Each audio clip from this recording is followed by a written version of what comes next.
Hey everyone. Welcome to AfriHeart Stories, your go-to spot for African tales. Don't forget to like, subscribe and drop a comment. Now sit back and enjoy. The call came as Adana finished pressing a blouse for a city interview she had prayed for. Her screen flashed Papa. She expected blessings. Instead his voice was clipped. Come home. Today. Papa, I have an interview at 12. Home, he repeated and the line went dead. She unplugged the iron, tossed the scorched blouse aside and texted her cousin. Ngozi replied, breathe. Call me when you get there. The bus ride felt like being pulled backward through time, billboards to bush, asphalt to red earth. At the village gate, children chased a tire. Their bungalow's paint had faded, but the bougainvillea still flamed. Mama opened the door before Adana could knock.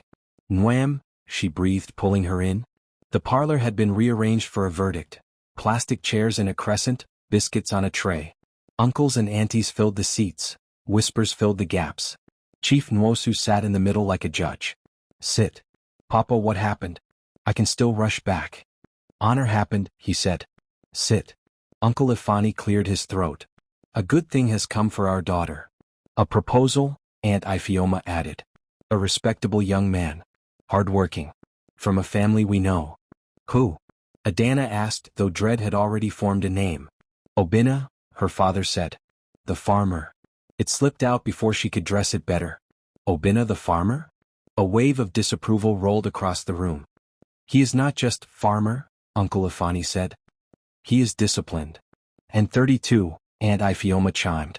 A man. Adana looked at her mother. Mama? We received him properly, Mama said, fingers worrying her wrapper. Palm wine cola. We agreed to think. Think? Adana echoed. And you called me to announce a decision? Her father's jaw worked. We called you to bless it with your obedience. I don't love him. Love comes, Aunt Ifeoma said, dismissive. Chief Nwosu leaned forward. This house still covers your head. Whispers have moved against our name. This marriage will settle dust. What whispers? Adana asked. Silence. Things you need not carry, he said. Trust me. Trust is not a blindfold, she said. I have an interview. Your husband will be your work, he cut in. Obinna is respectable. Respectable and poor, she murmured. Mind your tongue, he snapped. She stood, needing air. Outside, a goat argued with a plastic bucket. Someone pounded fufu, the mortar thumping like a stubborn heart. Her phone buzzed. Ngozi. Talk. They've arranged me, Adana said. Obinna. Ngozi whistled. Do they think you are cassava to be uprooted? Tell them no. They've set a date I haven't seen. Then use your eyes, Ngozi said. If Papa is pushing, it's not just poverty. Watch that man. Adana looked toward the parlor where shadows leaned. I'll call you. When she returned, plans had sprouted. Aunties compared asoebi, uncles debated goats versus cows. Someone asked her shoe size. Adana sat, unmoving, while her life was stitched without her measurements. Later the relatives thinned. Her father faced her. Sometimes a father must carry heavy things so the roof doesn't fall. What is falling? He paused, then set the thought aside. Later. It is always later. She swallowed. Why Obinna? Because he is what we need. Which is? A man who will keep you safe. From what? From talk. From people. From the future. That is fog, she said. He straightened. Dress decently this evening. Elder Okoro will come and pray. Pray about what? My employment as a wife. About our steps. In her old room, Adana found the magazine pages she had taped there at 17, Nairobi, Accra, Kigali. She traced them with a finger and felt her throat burn. Phone, Ngozi again. Don't cry. Watch. At dusk, Elder Okoro arrived with a cane and a half-smile that kept its secrets. He prayed the prayers of elder men, weaving scripture with proverbs. He blessed the compound, the union, the harvest. When he finished, he looked at her for a second too long. When palm wine is sweetest, he said lightly, the gourd hides in the shade. What does that mean? Adana asked. It means what it means, he replied. Tomorrow listens. Her father ushered him out with gratitude. Mama came later with a comb and coconut oil. May I? She asked. Adana sat on the mat. Their knees touched. The comb whispered through new growth. Mama, she said, are you afraid? I am a mother, Mama answered. That is not an answer. It is the only one I have. The comb moved again. Obina is good. You taught me that good is not enough for marriage. Mama's hands paused. Before is not always after. What changed? Time, she said. They ate quietly, yam and garden egg sauce. Every sound was louder. Plate scrape, clock click, water settling in the drum. Night gathered. Adana lay on the narrow bed and stared at the floral curtain. Another message from Ngozi: poor doesn't hide leather shoes. Watch. Sleep came in patches. When it stitched together, it brought a dream shaped like a question. Obina stood in a dark suit in a glass building that reflected itself forever. He turned. Adana, do you trust me? She tried to answer, but a rooster crowed, splintering the dream. Dawn lifted itself on the windowsill. The compound woke. Water into basins, a preacher, goat arguing again. Adana sat up, the taste of the city still on her tongue, the weight of the village on her chest. In the corner, her file of certificates leaned where she had dropped it. She touched the covers. Across the yard, mango leaves flashed as the sun found them. She whispered into the room, I am not a yam. The words didn't change the date being inked without her hand. But saying them put a small stone in her palm, something to grip while the river pulled. Outside, a neighbor called her daughter to hurry. Inside, Adana tied her wrapper tighter and stood, bracing for the tide that wore her name.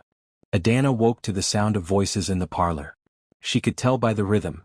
They weren't visitors, they were relatives who came to stay until matters were settled. When she stepped out, Uncle Ifani was already in mid-sentence. And in our time, you didn't question your elders about marriage. You just prepared. Aunt Ifeoma's wrapper swished as she turned toward Adana. Good morning, bride-to-be. Adana gave a tight smile. I didn't agree to be anything yet. You don't refuse a blessing, her uncle said. It's not a blessing if I'm not happy, she shot back. Chief Nwosu set down his tea. It is not for happiness alone. A family's name is built on alliances. Papa, this isn't a chessboard. It's my life. You think too much like city people, Aunt Ifeoma muttered. That is your cousin Ngozi's influence. Adana perked up. Speaking of Ngozi, she reached for her phone in her wrapper pocket, but Mama's hand was already there, slipping it away with a quiet, later. Adana stared at her. You took my phone? Your cousin will fill your head with rebellion, Mama said softly. Right now you need to think with peace. Peace? Adana's voice cracked. You're planning my wedding without me. Chief Nwosu leaned forward. The wedding date is set. 2 weeks from now. Elder Okoro and the council have blessed it. Her chest tightened. Without asking me? You would have said no, her uncle said. Yes. Because I don't want to marry a man I barely know. The room stiffened. Her father's tone dropped, sharp as a cane. Enough. The matter is decided. You will respect it. Aunt Ifeoma reached for a plate of biscuits. Eat something, child. A bride needs strength. Adana stood abruptly. I'm not hungry. She stormed outside, where the air was thick but at least her own. Minutes later, Ngozi's number flashed on the screen. Mama had forgotten to switch the phone off. Adana picked up. D. Ngozi's voice was urgent. Are they forcing you? They've set a date. 2 weeks.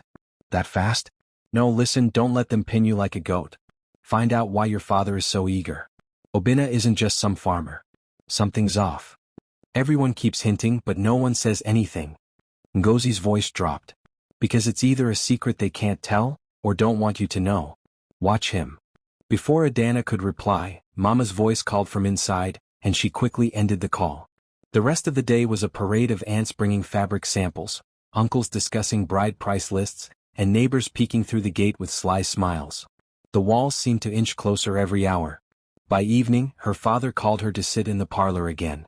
Adana, I won't lie, this marriage is important. There are things you'll understand later. For now, trust my choice. She wanted to scream, but instead she nodded slowly, tucking her anger into the folds of her wrapper. Inside, the fight had only just begun. 3 days later, Adana found herself walking toward the local market beside Mama. He'll be there, Mama said simply, as if speaking of a basket of peppers. They spotted him at a yam seller's stall. Obina stood tall but unassuming, a faded shirt tucked neatly into brown trousers, a woven bag slung over his shoulder. His hands were large, rough, but steady as he counted notes to the seller. Obina, Mama greeted warmly. Here's your bride. Adana resisted the urge to roll her eyes. Good morning. He turned, meeting her gaze with calm eyes, deep brown, unreadable. Good morning, Adana. They walked side by side through the market, the air thick with the smell of smoked fish and ripe plantains. She tried to start a conversation. "So, you farm yams? And cassava? And maize?" he replied without looking at her. "And that's good. It feeds people," he said simply. When a shopkeeper recognized them, she grinned. "Ah, the wedding couple." Obina just nodded. No blush, no joke, just that same calm. After a while, Adana stopped trying. They reached the edge of the market, and as they parted, Obina spoke quietly. "You will understand everything in time." Her brow furrowed. Understand what? But he was already walking away, his back straight, his pace unhurried. That night, she replayed the moment in her mind. His tone wasn't threatening, just certain, like someone who knew a story she hadn't read yet. By the following week, the whole village knew. Children sang teasing songs at the borehole, "Madam Farmer," and neighbors offered advice as if she'd asked. Mama tried to distract her with wedding chores, choosing fabric, visiting the seamstress, inspecting jewelry. Adana did it all with a tight smile. One afternoon at the dressmaker's, as the woman pinned her gown, two customers whispered near the doorway. "His farm barely feeds them," one said. "And she's leaving the city for that? Pity." Adana's hands clenched on the fabric. She didn't turn around. Later, she asked Mama casually, "Have you ever been to Obina's farm?" Mama shook her head. "Your father has. He says it's modest." "Modest is another word for poor," Adana murmured. "Modest is another word for humble," Mama corrected. Still, the whispers planted seeds of resentment. Her friends from the city called to say they'd heard the news. Some sounded genuinely concerned. Others were clearly savoring the gossip. By evening, Adana's smile felt like paper, thin and ready to tear. 2 days before the wedding, curiosity pushed her to do what no one expected. She visited Obina's farm unannounced. The sun was high when she arrived. She expected weeds, broken tools, perhaps a lazy farmhand. Instead, neat rows of maize stretched in green waves, yam mounds rose like soldiers, and workers moved with quiet efficiency. Obina was by the yam storage shed, directing two men. He didn't notice her at first. "You have good land," she said finally. He turned, mildly surprised. "I try. This doesn't look like barely surviving." "Not everything is for display," he said, eyes steady on hers. Before she could press him, Elder Okoro approached. "Adana," he greeted warmly. She watched as Obina handed him a sealed envelope. Their voices dropped low. "What's that?" she asked. They both paused. "Business," Obina said quickly. Elder Okoro nodded once as if sealing an unspoken agreement, then walked away. As Adana left the farm, the sun in her eyes, she knew one thing for certain. There was more to Obina than anyone was telling her. And she was going to find out. The morning before the wedding, the compound woke before the sun. Mortars pounded yam in the kitchen, goats bleated from their tether, and the faint smell of fried plantain hung in the air. Adana, still in her wrapper, splashed water on her face from a basin, watching the ripples distort her reflection. She looked like someone standing on the edge of a cliff with no choice but to jump. A knock sounded on her door. Mama entered, holding a small stool, a calabash of coconut oil and freshly bought hair extensions. "Sit and wow. Let's braid your hair before visitors come." Adana sat, letting her mother part her hair with a comb dipped in oil. "Mama, tell me the truth, are we doing the right thing?" Mama paused mid-braid. "Sometimes what is right doesn't always feel right. This marriage, it is necessary." "Necessary for who?" "Because it's not for me." Mama sighed. "Your father carries a load you can't see. This will help him put it down." Adana frowned. "What kind of load?" "A load only he can explain." Mama twisted a braid and tied it off neatly. "Your job is to walk tomorrow with grace." Before Adana could push further, Aunt Ifioma breezed in, wrapped in vibrant ankara. "Bride, you're not smiling. Is this how you'll look at the altar?" Adana forced a thin smile. "Better," her aunt approved, tossing a folded wrapper on the bed. "Wear this for the evening prayers." All day, relatives poured in with advice disguised as blessings. "Turn your husband often like stew so he doesn't burn," one aunt said. "Don't ever argue in public," another added. Some even hinted at the luck she was marrying into, though no one explained what that meant. By mid-afternoon, Chief Nwosu sat under the mango tree with 3 men in crisp shirts. Their conversation was hushed, but Adana caught words like boundary, papers, and agreement. When she approached with cola nuts, they stopped talking. One man's sharp eyes lingered on her as though assessing an asset. That night, Elder Okoro came for prayers. His voice carried the weight of authority and mystery. "Tomorrow," he said to Adana after the prayer, "is the first page of a story you don't yet know. Read it with both eyes open." "What do you mean?" she asked. He only smiled. "You will understand."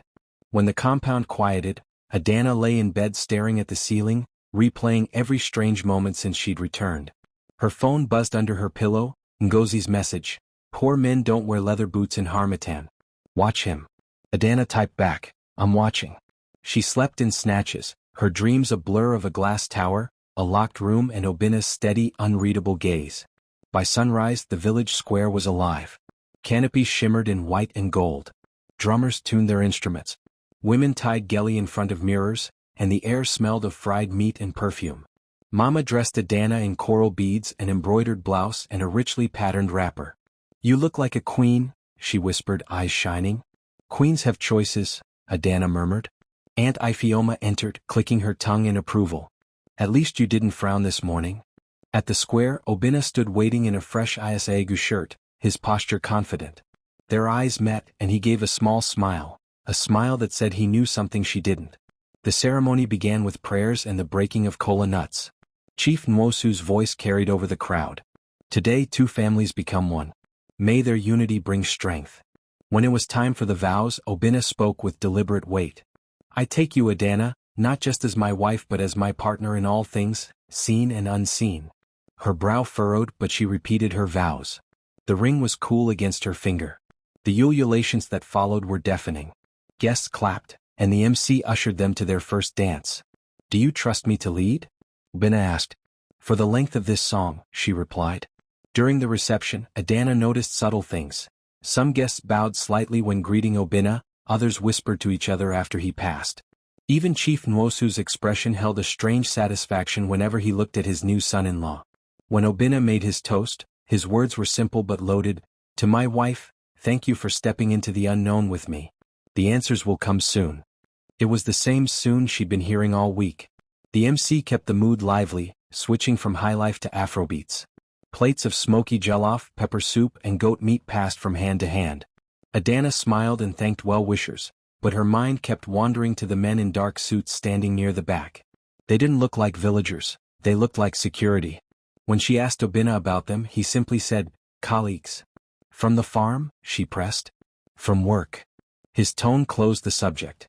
Chief Nwosu gave a speech about planting patience to harvest understanding. Elder Okoro blessed them again, his gaze lingering on Obina. Whispers rippled through the guest. "Did you see the SUVs?" one woman murmured. "That's not a poor man's friend." Adana filed away every comment. Later, a man handed Obina a small parcel. "From the chairman?" he said. Obina slipped it into his pocket without explanation. When the gifts were tallied and the music began to wind down, Obina leaned toward her. "We leave early tomorrow. Travel light. For you'll see." Her irritation sparked, but she kept her face smooth for the crowd. "Tomorrow," she promised herself. "Tomorrow I'll get answers." The farmhouse was quiet when they arrived, lit by a single bulb.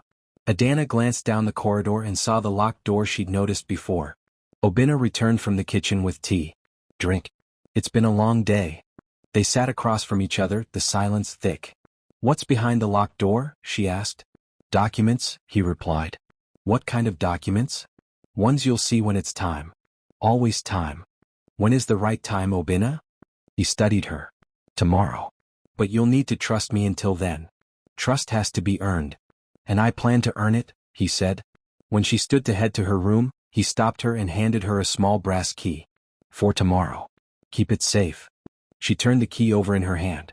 "And if I use it tonight?" "You could," he said. "But I hope you won't." She tucked it into her wrapper pocket. "Tomorrow then." In her room she messaged Ngozi, "There's a locked room. I have the key." Ngozi replied instantly, "Open it." "Tomorrow," Adana wrote back. The next morning, Obina insisted they go to the neighboring town first. The bus ride was bumpy, the air thick with dust. At the hardware store, the owner greeted him with almost too much respect. At another stop, a rice supplier handed him a sealed envelope marked with a palm tree logo, Amadioha Holdings. "Business?" she asked. "Yes." In their own village market later that day, while Obina went to the feed store, Adana wandered alone. A woman she'd never seen before leaned close. Your husband is not what he seems. Be wise. Before Adana could ask more, the woman melted into the crowd. At another stall, a boy tugged her arm. Tell Oga my mother said thank you, for my school fees. By the time she met Obina again, her head was spinning. People know you, she said. They respect you in a way that doesn't match, poor farmer. He met her eyes. You'll have answers tomorrow. That had better be the longest tomorrow of your life, she muttered. He smiled faintly. It will be the most important. 2 days after the wedding, Obina appeared at breakfast wearing a crisp white shirt and polished leather shoes. We're going to Okofia town, he announced. For what? Adana asked, slicing boiled yam. Business. She set the knife down. You keep using that word like it's a basket that can hold anything. What business? He sipped his tea. The kind that pays bills and keeps us safe. And I'm supposed to just follow? You're my wife, he said. I want you to see where I go. They boarded a rickety bus, the kind that bounced over every pothole like it was dancing to its own drumbeat. On the ride, Obina was unusually quiet, occasionally scanning the road behind them. When they arrived, a convoy of black SUVs waited outside a modest office building. Men in suits greeted Obina with deference. Sir, one said, shaking his hand firmly. Inside, the air smelled faintly of polish and air conditioning. Obina disappeared into a glass-walled office with 2 older men in tailored suits. Adana sat in the reception area, where a secretary offered her bottled water and referred to her as Madam. She tried to make small talk. How long has my husband worked here? The secretary smiled politely but didn't answer, as if trained to keep certain doors closed. 3 hours later, Obina emerged carrying a slim leather briefcase. Let's go. Are you going to tell me what was in that meeting? She asked on the walk back to the bus. Soon, he said. That word is becoming an insult, she replied. He gave her a small smile but didn't answer. Back at the farmhouse, the afternoon sun slanted through the windows, painting long shadows on the floor. Adana's eyes kept drifting to the locked door at the end of the corridor. When Obina left to check the yam mounds, she took the brass key from her wrapper pocket. Her pulse quickened as she slid it into the lock. The door opened with a quiet click. Inside was nothing like she expected. Stacks of neatly labeled files lined one wall: contracts, receipts, land documents. A large safe sat in the corner, its surface gleaming. On a desk lay a sleek laptop, a smartphone, and a ledger with transactions running into millions of naira.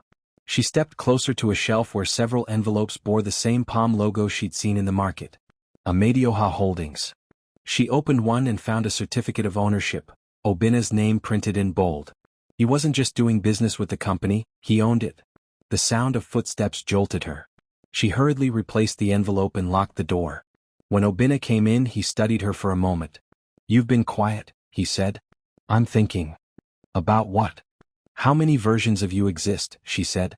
He smiled faintly. Enough to keep us alive. The next day, Elder Okoro arrived unannounced, leaning on his cane. Where's your husband? He asked. In the fields, Adana replied. The elder settled into a chair. Good. We can talk. Her pulse quickened. About what? You married a man who carries more than yam baskets. His life is not as simple as the dust on his boots. I figured that much, she said. But why is everyone protecting his secret from me? Elder Okoro sighed. Because truth is timing. If you receive it too early, it can crush you instead of build you. I'm not a child, Adana replied. No, he said. You're a woman who must decide whether to stand in the sun when the shadows lift. Before she could ask more, Obina entered. Elder, he greeted warmly.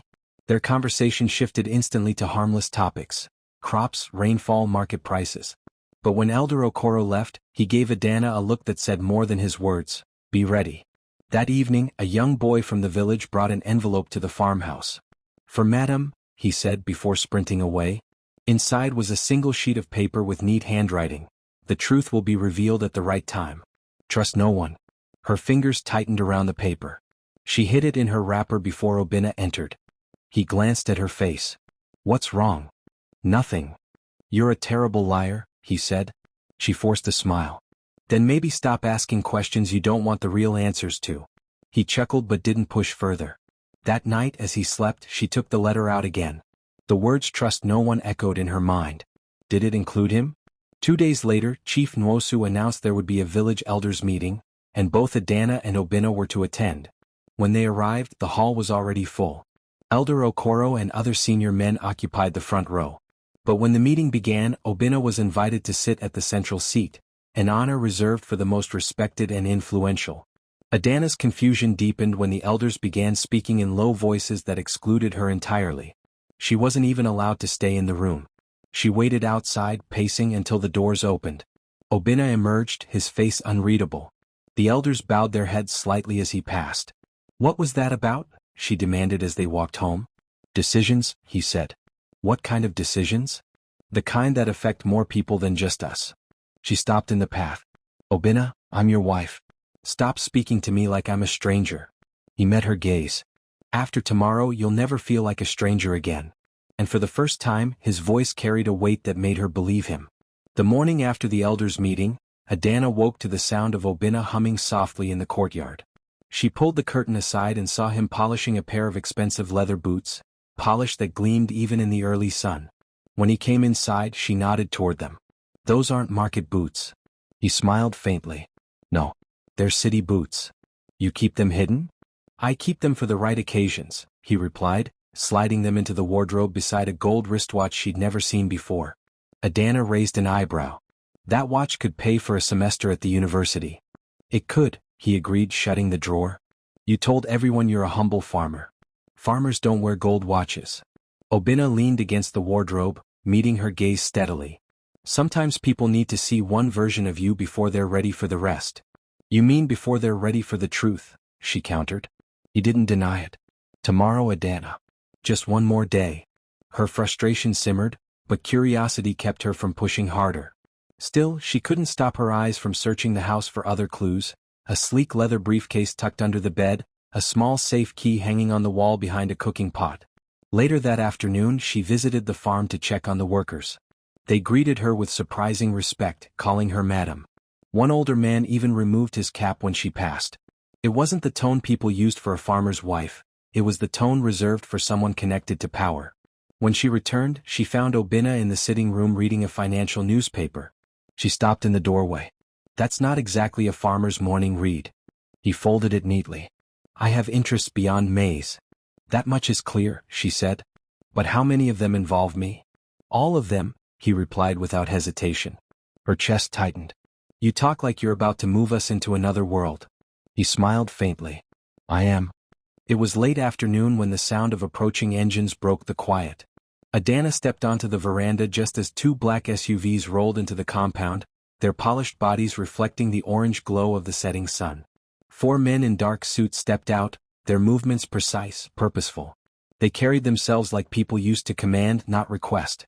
Obinna met them halfway, shaking hands firmly. They spoke in low tones that Adana couldn't quite hear.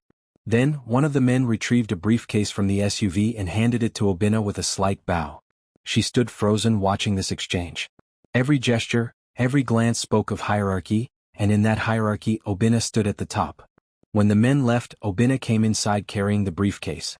"Who were they?" she asked. "Associates," he said simply. "Associates from the market?" she pressed. He set the briefcase on the table but didn't open it. "From work." She stepped closer. "If you tell me soon one more time, I swear I'll—" "Tomorrow," he interrupted, but his tone was gentler now. "I promise, Adana. Tomorrow the waiting ends." She crossed her arms. "You've said that before." "Not like this," he said. "Because tomorrow you'll stand where I stand. And once you see it, there's no going back." His words sent a shiver through her. Not from fear, something else. Anticipation. That night, while he was in the courtyard taking a call, she brushed her fingers over the briefcase. It was locked. She almost searched for the key but stopped herself. If tomorrow truly was the end of secrets, she wanted to face it head-on. By dawn, Adana was already awake. She dressed in a simple wrapper and blouse, her heart pounding. Today was the day. Over breakfast she studied Obinna. He was calm, almost too calm, eating yam and egg stew as if it were any other morning. "Where exactly are we going?" she asked. "You'll see." She slammed her cup of tea onto the table. "Obinna, if you don't tell me right now, I'm not stepping into that car." He looked at her for a long moment, then set down his fork. "We're going to the city." "To my office." Her pulse jumped. "Your office?" "The farm doesn't have an office in the city." "No," he said quietly. "But Amadioha Holdings does." The name hit her like a stone. She remembered the envelopes, the certificate of ownership, the palm logo in the market.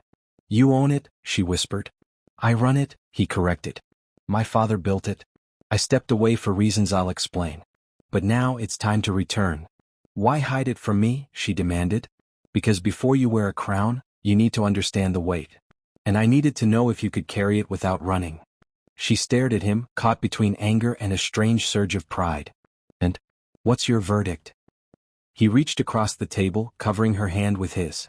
"You stayed. Even with questions, you stayed. That told me everything I needed." Her throat tightened.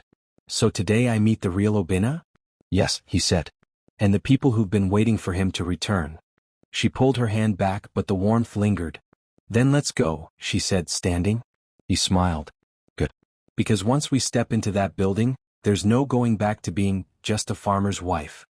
She tied her wrapper tighter, squared her shoulders, and followed him out. The city rose around them like a different world, glass towers stabbing the sky, traffic crawling like restless ants, and the air thick with the scent of exhaust and ambition. Adana sat in the passenger seat of Obinna's SUV, fingers twisted in her lap.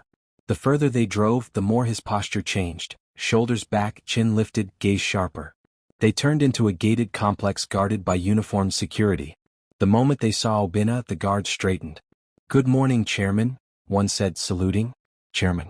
The SUV rolled through, past manicured lawns and fountains that flung sunlight in every direction. They stopped in front of a towering building with reflective glass panels and a gold sign, Amadioha Holdings. Adana's mouth went dry. Obinna came around to open her door. "Ready?" "Not really," she admitted. "Good," he said. "Honesty suits you." Inside, the lobby was vast and cool, the marble floors echoing their steps. Every head turned when Obinna walked in. Staff greeted him with deep respect, some standing as he passed, others bowing slightly. More than once she caught the whispered word, "Chairman." A woman in a sleek suit approached. "Welcome back, sir. The board is assembled." "Tell them I'll join them shortly," Obinna replied. The woman glanced at Adana with a polite smile. "And this must be Madam." Adana managed a nod, still trying to make sense of the scene. Obinna led her into a private elevator. As the doors closed, she found her voice. "Why did you let me think you were just a farmer?" "Because I wanted a wife who could love the man, not the title," he said simply. "The farm was my escape, from politics, from greed, from people who wanted to control this company through me." "And my father knew?" "Yes. He's one of the few I could trust." The elevator opened into a conference room where a dozen men and women in suits rose to their feet. At the head of the table was an empty seat, his seat.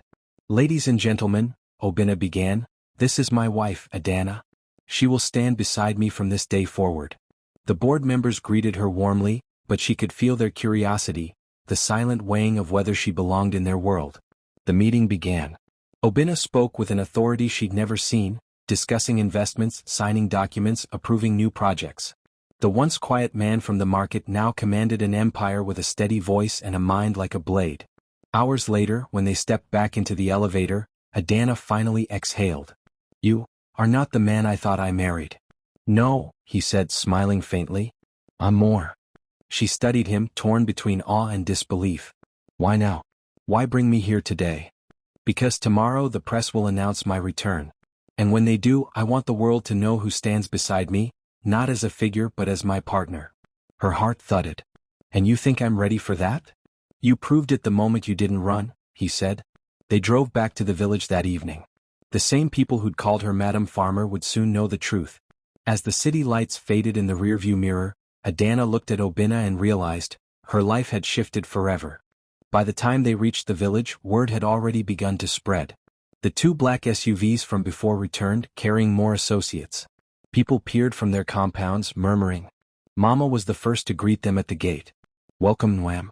Is it true? You went to the city?" Adana smiled. "It's true." "And you saw?" Mama glanced at Obinna, lowering her voice. "Everything?" "Yes, Mama," Adana said. "Everything."